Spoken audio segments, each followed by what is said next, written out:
The Golden State Warriors were the dominant dynasty at the end of the 2010s, but what if I told you the best team, the most talented team in NBA history was a game away from losing in the Western Conference Finals? That's right, James Harden and Chris Paul had the most talented team of all time when it comes to superstar power on the ropes. And if it wasn't for a Chris Paul injury, I think this Rockets team would have won the championship that year. So to fully understand the magnitude of this moment, we got to take a step back, because the Warriors at this point had the league in an absolute death grip, right? Curry, Clay, KD, Draymond, they had a decent enough bench to go out and win them games. This was the odds-on favorite to win the championship. These are some of the most lopsided betting odds at preseason championship contenders that the league had ever seen.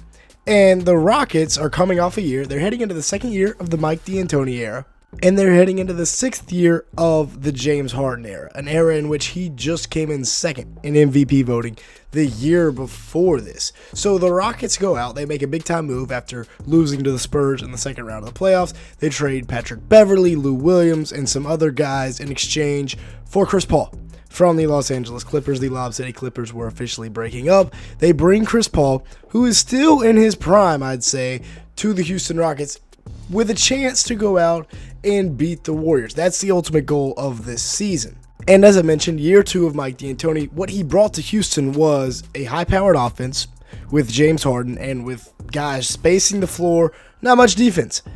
They were second in both points per game and offensive rating in D'Antoni's first year, but they were 26th in opponents' points per game and 18th in defensive rating. That was still good enough to get them 55 wins. And looking back at how this roster was constructed, it really was ahead of its time. D'Antoni and everybody in the Houston front office were visionaries. Daryl Morey, especially, they were all seeing into the future when it came to pace and space. What the Warriors had created, the Rockets were now taking it and putting their own spin on it with two elite playmaking guards, Chris Paul and James Harden, one of which was the best scorer in the league at the time. Yes, better than Kevin Durant. Prime James Harden was different. And then just tons and tons of 3-and-D wings around those two guards in Harden and CP3. And this roster did succeed. They won 65 games, more than the Warriors, finishing first in the West. And the defensive problems from a season prior were gone. They finished 7th in opponents' points per game, despite having one of the quickest paces in the league. And they finished 6th in defensive rating while still maintaining that elite offense, finishing 2nd in points per game and 1st in offensive rating. And James Harden would have the best season of his career, going out and getting the lone MVP that he ever accomplished. And the 28-year-old megastar would end up playing in 72 games, averaging 30.4 points per game, 8.8 assists, and 5.4 rebounds, to go with 1.8 steals while shooting 45% from the field, 37% from three on about 10 attempts a game. And keep in mind how difficult his shot selection was this year, with the majority of them coming off of step backs and on contested threes. The fact that he still shot 37% on 10 attempts a game is very impressive. He led the NBA in both three-pointers made with 3.7 and three-pointers attempted per game with 10. And this is maybe one of the best ISO scoring seasons we've ever seen.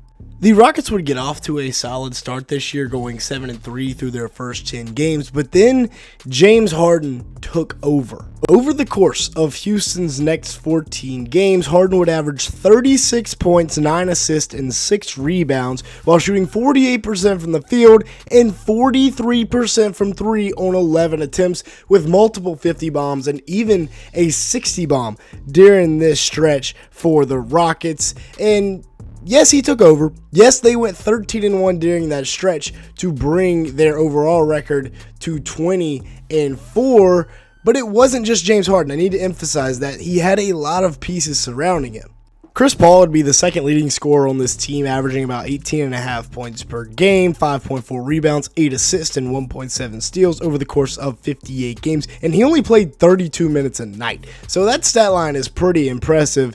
If he plays 36, 37, like, stars do today. Maybe he averages like 22 and 10, but that was not the Mike D'Antoni way, right? Only one guy on this roster played over 33 minutes per game, and that was James Harden. Third in scoring, was Eric Gordon, who actually had a really, really solid year. Played 69 games, started 30 of those, and averaged 18 a night, with 2.5 rebounds and 2 assists off the bench while shooting 43% from the field and 36% from 3 on 8.5 attempts, and finished second in 6th Man of the Year voting. They had the big man Clint Capella, who was giving them about 13 a night with about 11 rebounds and 2 blocks. Then you scroll through this roster, and this is where you start getting to those 3-and-D wings I was talking about. Gerald Green averaged about 12 points per game on 37% shooting from 3, about 7 attempts a night. Trevor Ariza averaged 12 points to go with 4.5 rebounds, and he shot 37% from 3 on 7 attempts as well. Ryan Anderson, while he didn't have a very big role in the playoffs, did average about 12 points. He also shot 39% from 3 on 5 attempts. You also had guys like Luka Mbute. Nene gave them solid regular season minutes. And then PJ Tucker, who would play in all 82 games, and even he shot 37% from 3 on 4 attempts. They led the league in threes attempted, led the league in threes made, and were up there in 3-point percentage. And they did all of this while finishing 30th in 2-pointers made and 2-pointers attempted. So, like I said, they start the season off hot. They start 20-4. They finish up 65-17 and make it to the NBA playoffs. In round 1, they would play the 8-seeded Minnesota Timberwolves and win in 5. And this was a really respectable Timberwolves team. First time they'd been to the playoffs in who knows how long. They had Jimmy Butler. They had Karl Anthony Towns, Andrew Wiggins back when he was still supposed to be all-star. And then, of course, they also, for some reason, had Jeff Teague, because, of course, they did. Derrick Rose came off the bench for this roster. Jamal Crawford was there as well. It was kind of a random assortment of talent, but they made the playoffs, dispatched in 5 by the Rockets. Harden gave him an efficient 29 a night, and the Rockets made 30 more threes in just 5 games than this Timberwolves team, showing how dominant they were from beyond the 3-point line.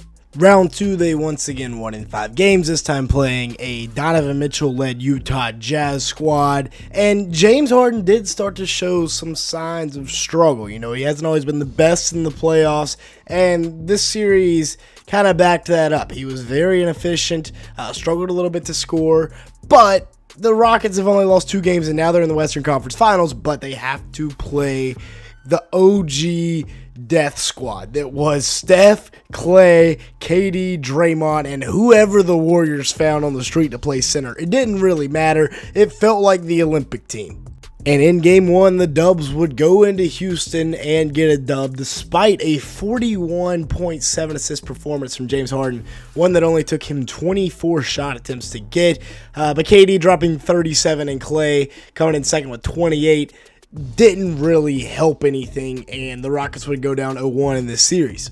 Game 2, however, was a 22-point win by the Houston Rockets to even things up, going back out to Golden State. A 27-point performance from Eric Gordon helped the Rockets get here, and 19 from PJ Tucker as well. They had 5 guys score 16 or more points, and for the Warriors, Kevin Durant was really the only guy that showed up, still dropping 37, proving that he is maybe the most gifted scorer of all time, but they dropped Game 2.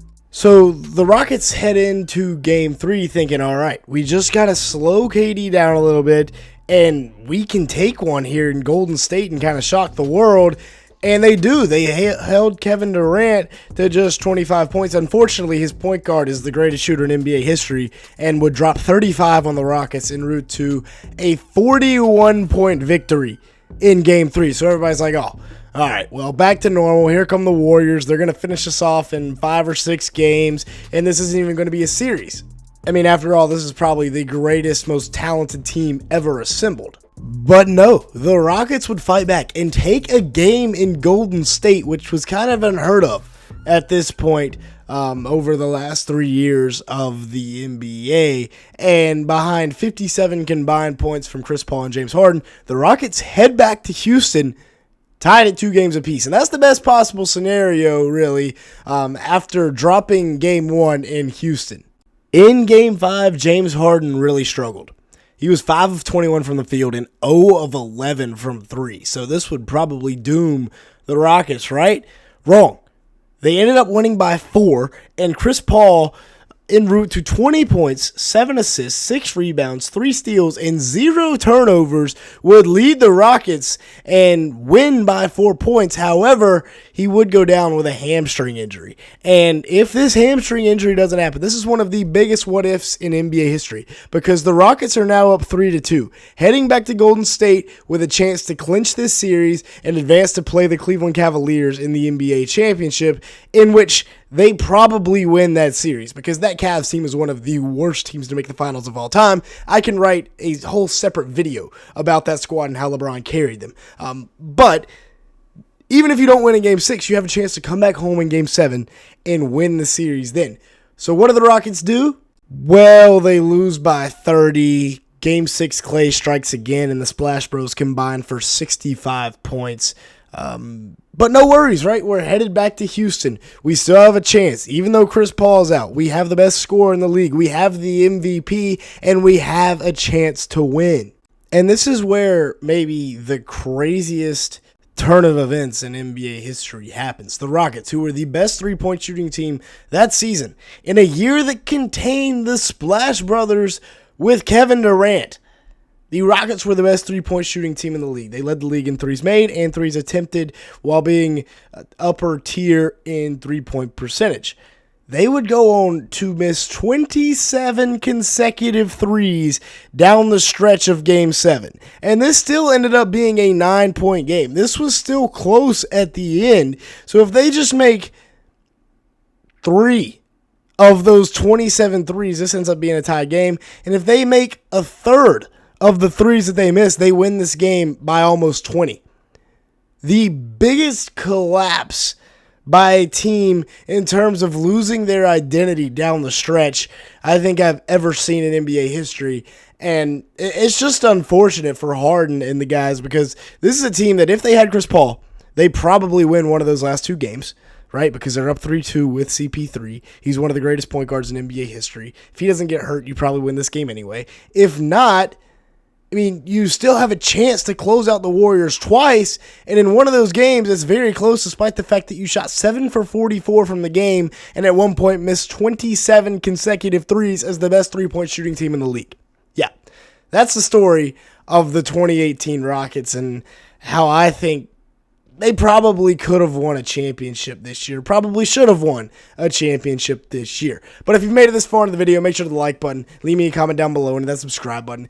And with that being said, thank you so much for watching today's video.